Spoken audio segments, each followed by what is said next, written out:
Hey, what's up, friends? Mike Myers here with the Songwriting for Guitar podcast, episode number 14, Shelly Peiken. Now, Shelly is a multi-platinum, two-time Grammy-nominated songwriter. She has written for Brandy, Christina Aguilera, Meredith Brooks. She has a book called Confessions of a Serial Songwriter. We talk about her start in songwriting, her move to LA, what that looked like, and how songwriting and songwriters are adapting to this new culture of social media. So here we go, episode number 14, Shelly Peiken.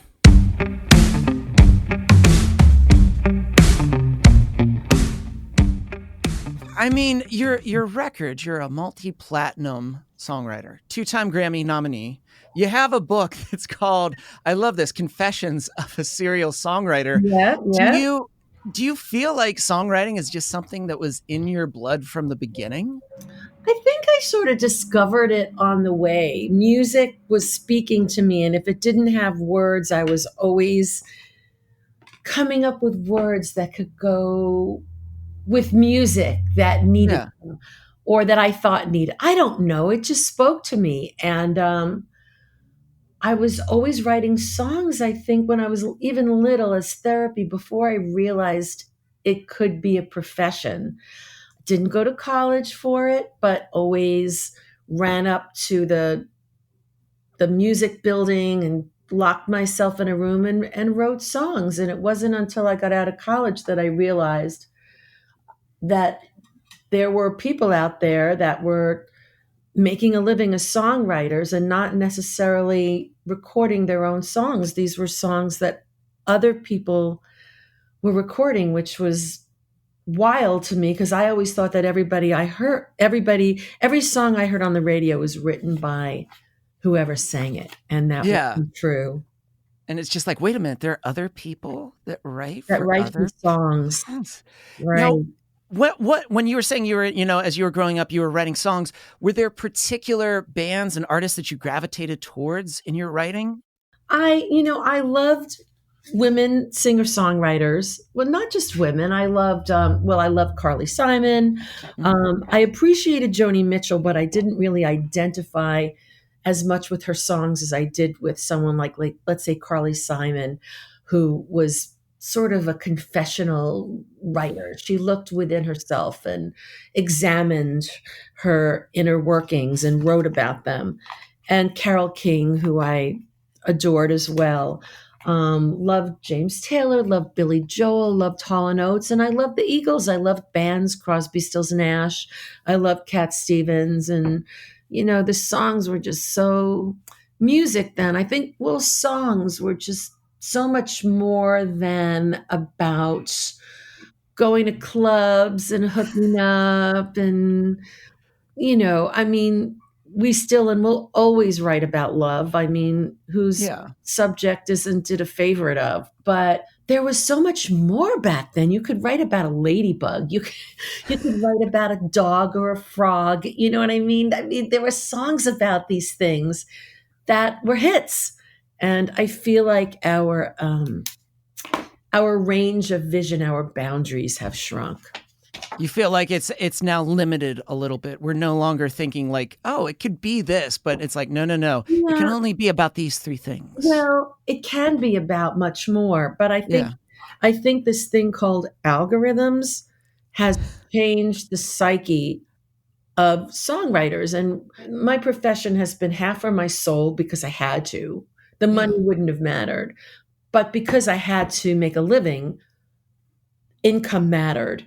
So half of it was for my soul and half of it was for my wallet. But now I think when young people sit down to write, the algorithm is just king. And it's always measuring what your music sounds like. Does it sound like something that's already big? Does it sound like something that's already successful or on the radio? And if it does, you get put in front of the queue or you get heard. You fit into a box. So I think people are just less brave about being unique because we have to consider algorithms if we want to get played. shit, we're 4 minutes in. You're laying down some truth, and you're just like, how about this? So let's backtrack. So you're talking about music now. Let's move back to like at the very beginning. So as you were getting into this, so you graduate college and you start getting into songwriting. Right. What was that world like for you? What was the appeal and the draw? Where you're in New York, you're kind of like in Right. these clubs. What are you finding? I wasn't in the clubs. I was waiting tables, It took a long time. I studied something different in college, and I just always came back to that passion that I was just always writing songs. And when I came to New York to get a job in the field that I studied, which was fashion design and fashion merchandising, I wasn't so in love with the culture. And I thought, you only live once. And I fell into, I saw advertised in what was called a newspaper. You probably are too young to know about those things. But I saw it in like the ad section, there was this ad for a songwriting group. It was just a group of songwriters that met in the back room of this bar in Midtown Manhattan every week. And I thought, oh my God, that's my planet. Like, who are these people? I had never met a songwriter before college, Mike, because there was no YouTube, there was no social media. Nobody was writing their own songs unless they were, signed by a major label. We weren't, there weren't as many of us. We were very under the radar. Yeah. And I went to this group and I walked into a room with all these people that were just like me. And it was amazing. And I felt like I landed on my planet and found my tribe.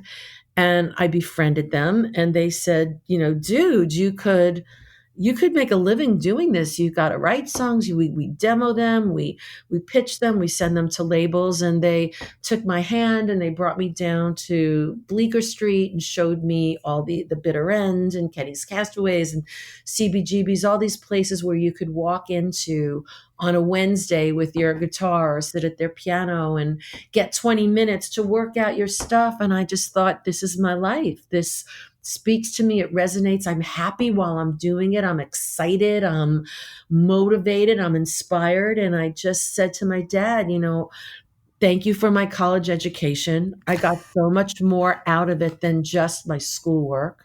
Yeah. And I don't want to do what I studied. And so I'm going to take this waitressing job and I'm going to keep writing songs and playing out.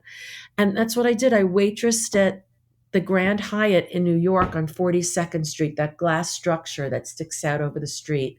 Yeah, I've been. It was just built. They hired 13 young women. I had waitressing experience from college. And I waited tables there for 4 years and found all these groups, these songwriter groups, which they don't really have anymore. And we could talk about that too and why. But after 4 years, the hotel had a cocktail lounge in the back with a piano. And the guy that played that piano bar was leaving. And I had my eye on that. I thought, if I could get them to hire me to play that piano bar, I could stop waitressing, work half the hours, make more money, and be in the music business. And so I said to them, look, I've been waiting tables here for 4 years. I'm a good employee. I want that job. And they said, I'll tell you what, go find another piano bar job and we'll come hear you and suss out if we think you're good, Yeah. They didn't take me seriously. They're like, oh, some Wow. wants to play the piano. Yeah. And that's what I did. I got a job around the corner at a piano bar, and they came to see me about twice and said, okay, you're in. So that was my first job in the music business. I worked from cocktail hour 4 days a week from 5 p.m. till 8 p.m. So I had the whole day free, and I was back home in my apartment at 8:30, ready to party. And I don't know, that really, really put a fire under me. It just was a sign from the universe saying, ask for what you want, follow your muse, do what excites you, and the universe responds in kind. And especially when you said you were, as you were in school, you were like, this, it's almost like this isn't my tribe. I can't get with them right now. I'm not feeling what in their passion or the group. I just can't. But then you meet with these songwriters and suddenly you're like, well, shit, this is it. Right. I found they're speaking my language. Right. They're taking me under their wing. I'm learning so much. And it's, this is something I can do. And also too, I feel fulfilled. Like, I'm Right. like, this is what I'm meant to do. Right. So This is how my do you, calling. yeah, how do you bridge that gap? So then you're doing this, you're working cocktail hour and you're writing songs and you're networking, what would be networking, songwriters, that's what you got to do. You're meeting with people. And then how do you make that jump to eventually over time being a multi-platinum songwriter? Oh gosh. I got to tell you, Mike, it was one foot in front of the other without a plan. There was no plan, and you can't plan this stuff because think about the things in your life that you're planned. Did they actually go as planned, even if they happened? Did they veer off in a different direction? Did they happen a year later? They never go as planned. It's good to have fantasies and to imagine and to see it and to have this vision and to taste it. Yeah. But to know exactly how it's going to happen and to plan it out is futile. I knew it would work out. I just kept writing. But to be honest, when I was coming up in the business, it wasn't that it was easy to make a living as a songwriter, but it was more possible. In current times, if you want to be a songwriter, you could be a songwriter, but the chances of you actually earning a living and not having to have a second job are just way less possible than it was when I was coming up. And here's why. Okay. I wasn't living in a digital universe. And any song that came out on an album that I wrote, and I'm sort of skipping how that even happened in the first place, but let's say you got a couple of album cuts, which today would earn you nothing because it's digital. Nobody's streaming that stuff. You're earning crumbs even on the hit. But every album that sold back then, a physical copy, it was called a mechanical, earned a songwriter 9 cents. If they wrote the whole song and published the whole song, which was unusual, but let's say you did, because I did, and I didn't have a publishing deal and I wrote a lot on my own. So if an album sold 1 million copies, which was not unusual, and you wrote a whole song, you earned $90,000 on that album. And it was never even a song that was on the radio. So if you had a few songs on a few albums, even if you co-wrote them or wrote them with 3 people, you could make a living. And I was living in New York City. You could make a living. You could sustain yourself. You didn't have to have a second job. But when streaming became the new business model, the mechanical royalty went away. And there were no laws, only regulation for what would happen when a song was streamed. And so now, whereas 1 million records were sold and you could make $80,000, $90,000 on a song that streams 1 million times, there's a $5,000 payout. And 4,800 of that go to the copyright of the recording owner, which is either the label or whoever owns that master. And $200 will go to the publisher and all the songwriters. So it's just nearly impossible to make a living as a songwriter right now unless you are in the top 5% who are writing the huge, huge hits, which are not only being streamed, but are also being played on regular terrestrial radio. Terrestrial radio, that's, your Kiss FM, your K-Rock, that you listen to in your car. That still pays out on a hit. But all that's going away. We're going to be completely living in a streaming universe. I was going to say a total digital kind of world, essentially. Right. And I mean, you could also make living if you're a touring songwriter/artist. I mean, not now during COVID, but that's another way. That's why so many artists want to tour and sell merchandise. But coming up as, I don't want to say just a songwriter, because being a songwriter who can write songs that shift the universe or change the world in some way is a remarkable thing to be. But to only be that and not produce, to not get paid as a producer, to not own the master, to not be touring, it's Yeah. nearly impossible now. So I am so grateful for having come up at a time when all I had to be was a songwriter. All I had to be was all I ever wanted to be. I never wanted to produce tracks and own a label. And I could just wake up every day and write a song and I was happy. And I could earn a living, even if I didn't have hit songs, which I rarely did.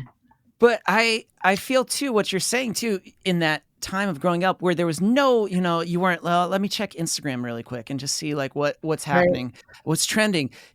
I feel like sometimes when you put the phone away, that's actually by far the best thing that you can do. Mhm. And just like instead just write and don't worry about like what's trending, what's right now. It's like write what you enjoy and write what you feel needs to be said, because that's where most authenticity I feel Mhm. comes out, and not necessarily this necessarily sometimes like just a pre-packaged, oh, this was done before.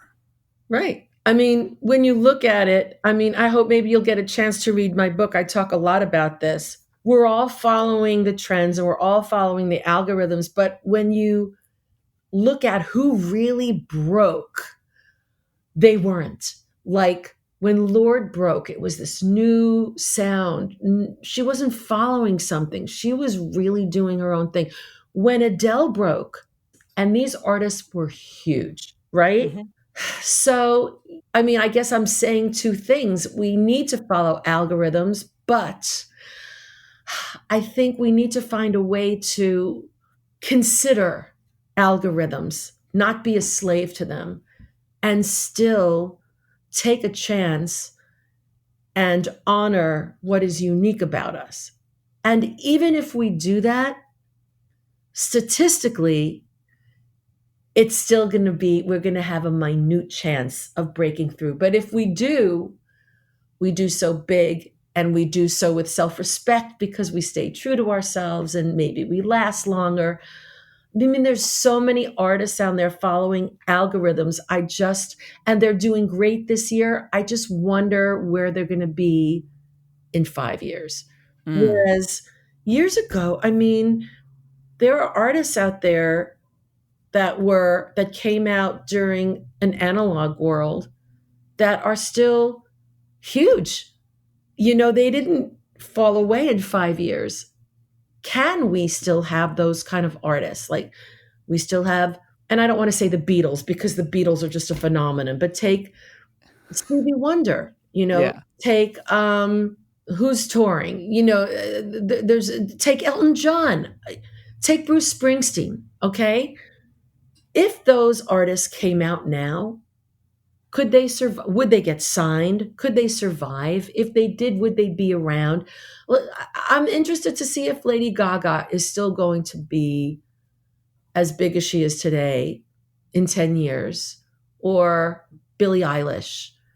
And I love these gals, Yeah. but the system is so different and there's so many, and people's attention spans have shrunk because they're getting notifications from all of their technology. If you don't catch somebody's ear in the first 5 seconds of a song, and that's a lot, they're going to listen to something else. There's so much to listen to. Whereas introductions used to be a minute long before they even said a word. Yeah. So it's an interesting time. It God, I is. feel like I'm being so negative. I'm not. No. I'm being real. I so enjoy doing what I'm doing. I recorded my first album for the first time in my life. It was the most fun I've had in years. Certainly, there's not going to be millions and millions of people hearing it. That's not what matters to me at this point in my life.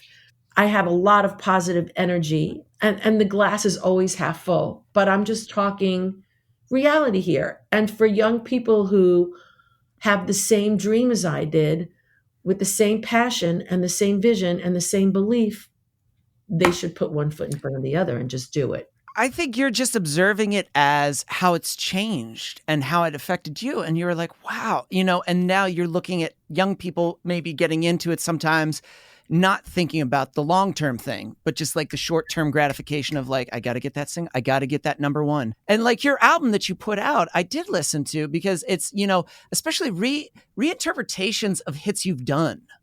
Like it's interesting to me, like, What a Girl Wants, I remember. Can you describe what it was like writing that song?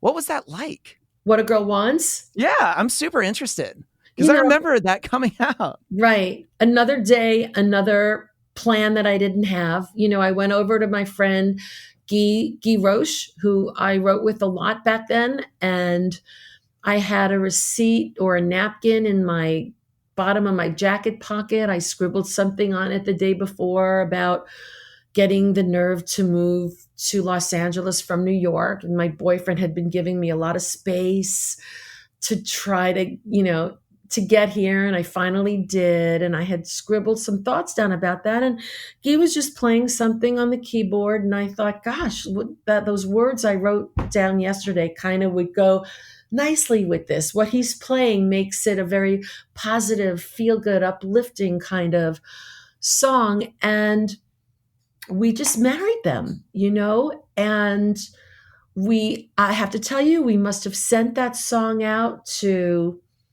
20 artists who all passed. Ron Fair heard it. He was working with Christina.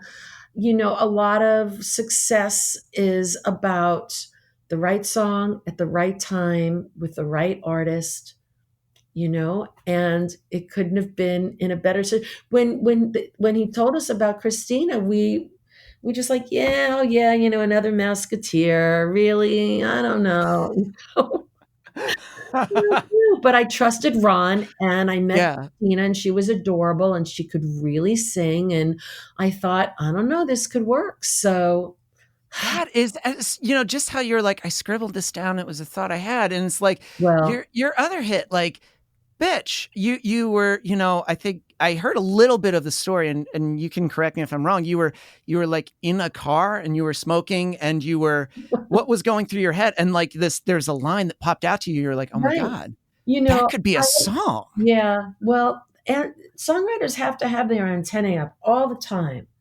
And when they think something, they have to be able to recognize. I mean, sometimes if I'm in the room with another person or two other people and we're all co-writing that day and they're talking or they have a conversation, sometimes the line or the first line doesn't even come from me. It comes from them, but I get the credit for recognizing it. I'm like, stop, slow down.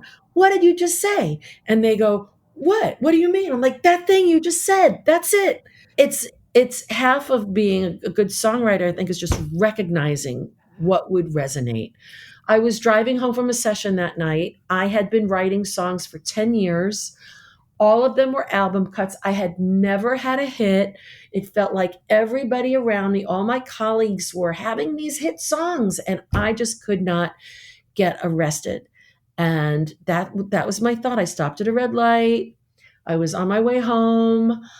I was thinking about, I can't get a hit. And I thought, I hate the world today. I just hate the world today. And I'm going home to my honey, who I moved to LA for, who I wrote What a Girl Wants about.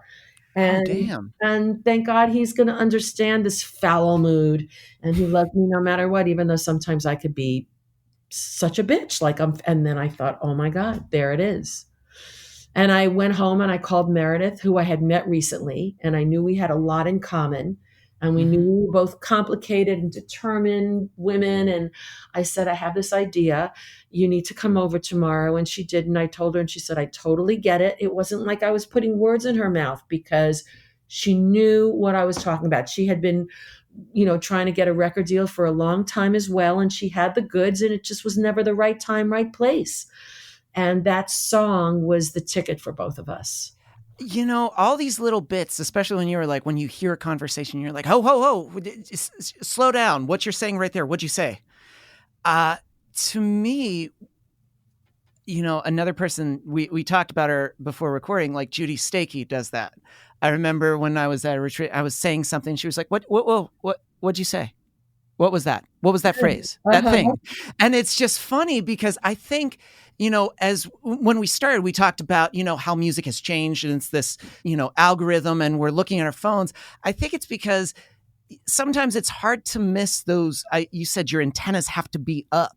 It's hard when the antenna is picking up so many different damn signals from anything that's trying to capture your attention.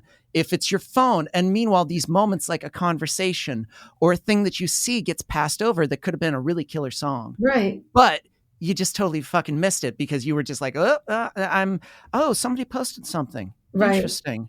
Right. And Well, you're just missing it. we can talk for hours about pros and cons of social media, Yeah. it's just, it's a soul suck. It's a soul suck. It's also a very powerful tool for independent artists and writers who need to let people who are interested in what they're doing know what they're doing and that it's available and where to get it. So it's a powerful tool. I How do you know, balance that now? How do well, you I personally don't kind of, know. I struggle with it too. yeah. I want to say, you've got to close the laptop and walk away. But I find, especially during COVID, I just walk room to room with my phone in hand. I very rarely do not have it by my side. I don't know if it's because I'm waiting to get a message or I might want to send a message or Mhm. it might ring or, it has a lot to do with I need to record ideas when I have it. And maybe it's easier to have with me than a pencil and paper. It might have something to do with I have a daughter who lives 3,000 miles away. And if she texts me, I want to get it immediately. I just know I didn't have my phone with me as much when I wasn't staying put so much in my home. I think, gosh, everything that was an issue is more of an issue now because of COVID, and it's a Yeah. time when we all should really be connecting and coming together and hugging each other. And it's the exact thing we cannot do right now. So I think it's, really making us go inward and think about what's important. I don't know what to tell you about that social media. I am as much of a victim as anybody else. I do know what I would like to do is just tell myself, okay, you got 2 hours a day and then walk away. 2 hours a day might seem like so much sometimes I sit down at my computer in the morning, I'm there for 5 hours. I'm also blogging. I do a blog once Yeah. a week. And if you like this conversation, you should tell your listeners to subscribe. It's on shellypeiken.com. It's a And they can check weekly, your music. They can order your book there. Lots of stuff. right. And the weekly blog is a lot of fun. It's very cathartic. It's music centric. Sometimes it's not about music, but mostly it is. And I have some strong opinions and I enjoy the conversation. So, yeah. But I have enjoyed this because you've just been honest. I did, not Mhm. sugarcoating, and that's what I like about your songwriting. Now that I've talked to you well, virtually, I was going to say in person, but virtually, meeting you, it's real. It's not fake. Thank you. It's like when I hear you, it's like, no, that comes through in your songwriting. And I think maybe sometimes that's what's missing in songs. And sometimes that's what is also lovely about songs because we hear it. And then suddenly that's that thing of like, oh, the person that they are in their song, that's who they are in real life. Mm-hmm. And it's like, I feel connected to them. There's, Yeah. tons of people where I've listened to their songs and I meet them and I'm like, oh, this is so refreshing. Yeah. Like Well, it you're should be really you. an extension of ourselves, Yeah. right? Oh, but Yeah. I love this, and I would love to talk to you more again sometime on songwriting because I feel like you've got a million probably cool stories. I do. They are endless and they continue. Oh, but Get a thank hold of my you. book, Mike. You really need Uh, to read my book. If you're curious about the stuff, I think you'll like it. oh, Yeah. I am because this has just been so much fun. I know you've got probably thousands in there, and you know what? There's probably going to be a lot more. So there's probably going to be another book out. I I don't guarantee know. you. I tend to do things once. I tend to do things once and be done and then say, what's next? I don't know. Yeah.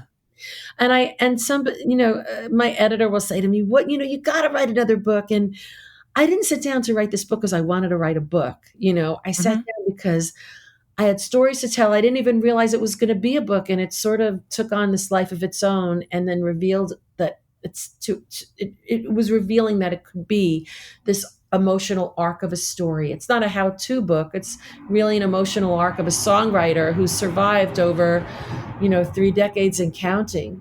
Yeah. So if I ever write another one, it'll be because it taps me on the shoulder, or it just grows organically. But I don't think I'd ever say, "Oh, I need to." What is it going to be about? Yeah. Oh, How I live my life. I think you're doing the thing that you feel called to and the thing you enjoy. And if it's Yeah, not in there, it's like, there's no point. yeah, I agree. I love it. Yeah, yeah. Shelly, thank you so much for hanging out with me and Well, just thanks for chatting. finding me. I love it. When I told Judy and Judy was like, "Oh, she's amazing." And I'm like, "She is." Where are you, Mike? I live in Pittsburgh, so I'm right Oh, in okay. Pittsburgh. Yeah. You found Judy too. You're finding the right people. Yeah, but I love this and thank you so much. My pleasure. You stay well and stay in touch.